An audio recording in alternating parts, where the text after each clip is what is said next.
और इसी के साथ भाई हम निकाल चुके हैं। इस मैच में मेरे साथ कुछ ऐसा होता है जो कि देखने लायक भी नहीं है। चलो मेरे साथ आप लोग भी देखो मेरे साथ इस मैच में होता है क्या है। तो सामने वाले लोग 3 राउंड निकाल चुके थे और हमें अगर 1 राउंड भी नहीं निकालते तो हम हार जाते हैं।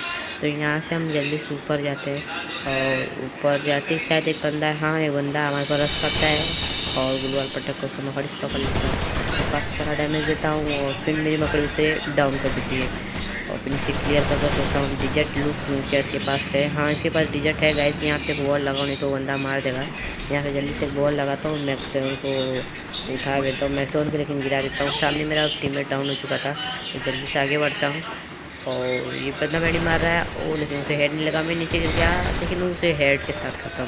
हेड के साथ डाउन करके नीचे क्लियर करता हूँ। तभी एक बंदा और आ जाता है, उसे बॉडी देता हूँ लेकिन वो बचता रहता है, फिर बॉडी देता हूँ वो डाउन होता है। सामने बंदा मेडी मार रहा है और उसे डीजेट का 1 टैप और इसी के साथ भाई हम निकाल चुके हैं।